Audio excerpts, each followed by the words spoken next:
Salut à tous, aujourd'hui une petite vidéo un petit peu plus cool que d'habitude. Je vais vous parler de ce produit, les Mi R2 SE, les nouveaux écouteurs de Xiaomi qui sont disponibles à la vente depuis plusieurs mois.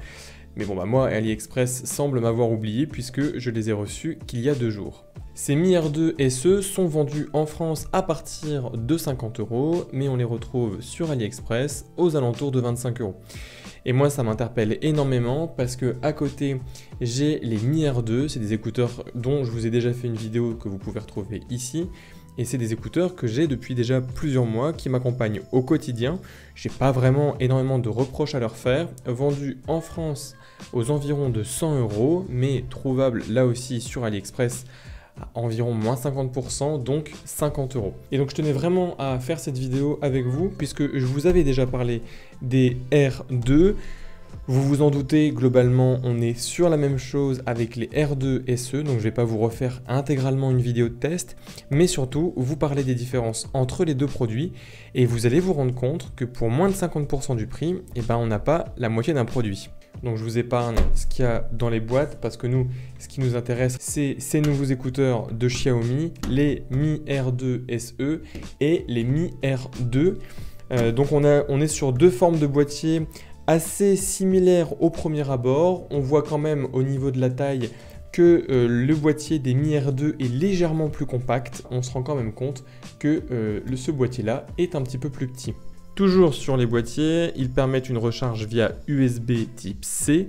Globalement, la recharge se fait quasiment dans les mêmes durées. Pas de recharge sans fil ni sur l'un ni sur l'autre. Et on retrouve un plastique blanc mat qui vieillit quand même assez mal. Là-dessus, vous ne pouvez pas le voir parce que ça fait trop peu longtemps que je les ai. Mais on voit déjà, moi tout du moins je le vois à l'œil nu, déjà une différence de teinte. Car celui-là commence tout doucement à jaunir. Et on a quand même des traces d'usure, des griffes, des coups. C'est quand même dommage. Au niveau de l'ouverture, sur les Mi R2 SE, on est sur une ouverture dont on n'a pas forcément l'habitude pour des écouteurs qui ressemblent à des AirPods. Alors que du côté des Mi R2, Xiaomi a repris exactement l'ouverture à la AirPods où on retient les écouteurs par le haut.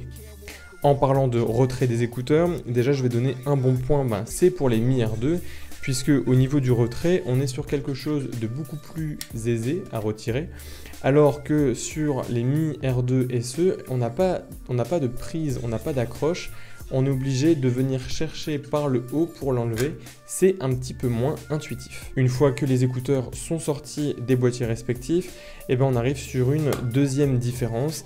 Déjà au niveau du design de ces écouteurs, on a quand même une grosse différence située sur la taille des branches.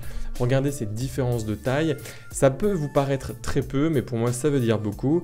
Non, c'est surtout qu'on est déjà sur des branches qui sont assez épaisses et larges, et là si on y ajoute de la longueur, ça commence à faire bizarre. Même moi là en les portant cet après-midi, je peux vous dire que ça passe pas forcément inaperçu. Un effet qui est renforcé par le fait que Xiaomi là y a rajouté une LED, vous venez de l'avoir clignoté, et également le micro, ce qui fait que ces deux éléments viennent casser le design à une branche qu'on retrouve sur le Mi R2, qui est juste une tige blanche toute simple.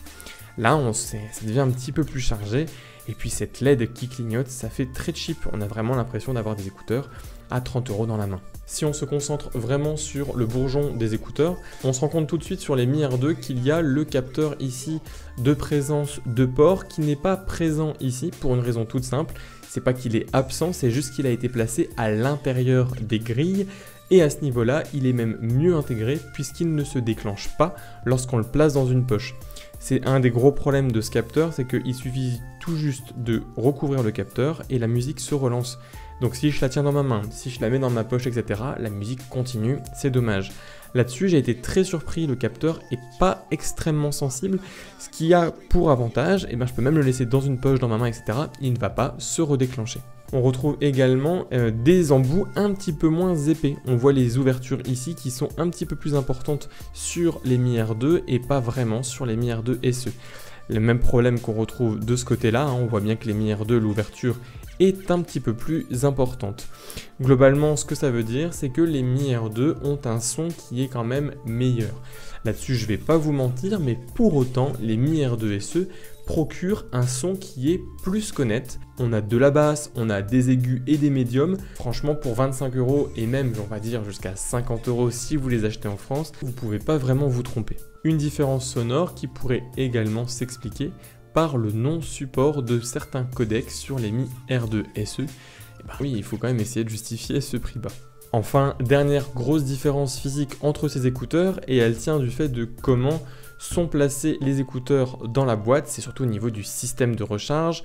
Comme sur les Mi R2, on vient glisser les écouteurs au fond d'un canal, et bien forcément ça se recharge en dessous, là, avec les deux pins métalliques que vous avez. Hop. Alors que sur ces écouteurs-là, puisqu'on vient les placer en les couchant sur la boîte, eh bien on a logiquement les deux pins de connexion qui sont juste ici. Si, comme moi, vous vous êtes posé la question de pourquoi avoir mis une telle taille de branche, je pense avoir trouvé la réponse. Et la réponse, elle se situe tout simplement au niveau de l'autonomie. Autant sur les Mi R2 standard, eh ben, je ne vous cache pas que l'autonomie, c'est pas vraiment leur point fort. Ils tiennent environ 3 heures, 3h30, maximum 4 heures si on ne pousse pas vraiment le volume, alors que sur ces écouteurs, on peut tenir jusqu'à 5 heures, voire 5h30. C'est largement mieux. Après, c'est à vous de voir. Est-ce que vous êtes prêt à sacrifier un petit peu de design? Parce que je ne vais pas vous le cacher, vous avez l'air un petit peu plus idiot avec ça au bout des oreilles que cela.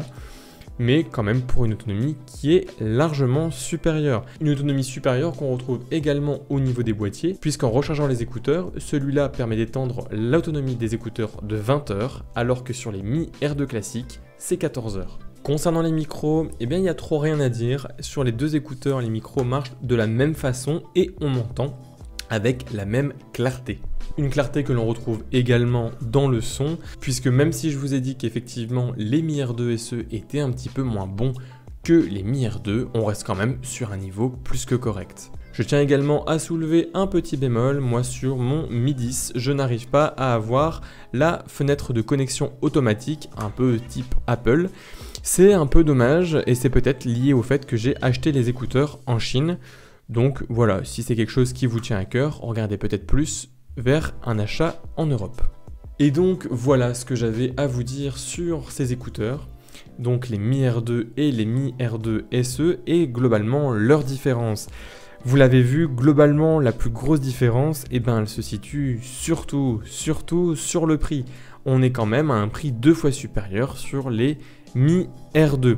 Alors oui, le boîtier est un petit peu plus grand, la tige surtout est un petit peu plus grande, et le design est un petit peu plus douteux sur les Mi R2 SE, mais globalement, ces derniers vous proposent une qualité de fabrication très correcte, un son que j'estime très bon. Vous avez toujours le capteur de proximité qui détecte ou non l'usage des écouteurs, et je dirais même, comme je vous l'ai expliqué, qu'il marche mieux que dans les Mi R2. Et surtout une autonomie qui est 20% supérieure sur les Mi R2 SE, c'est quand même pas négligeable. En tout cas, voilà, j'espère que j'ai réussi à vous aider à faire un choix dans ces écouteurs. Vous l'avez bien compris, il n'y avait pas vraiment matière à faire une grosse review. Ça aurait été prendre le risque de faire de grosses répétitions, et je pense que là au moins, c'est clair et net. Si vous voulez acheter n'importe lequel de ces écouteurs, je vous mets des liens en description. N'hésitez pas d'ailleurs à me dire en commentaire ce que vous pensez de ces écouteurs et lequel pour vous est la meilleure paire d'écouteurs. Moi je pense que la question elle est vite répondue. Enfin, avant de partir, on n'oublie pas de s'abonner à la chaîne, c'est ultra important, on est bientôt à 1000 abonnés, ça c'est vraiment génial. Prenez soin de vous et surtout restez curieux, jusqu'à la prochaine vidéo. Allez, salut!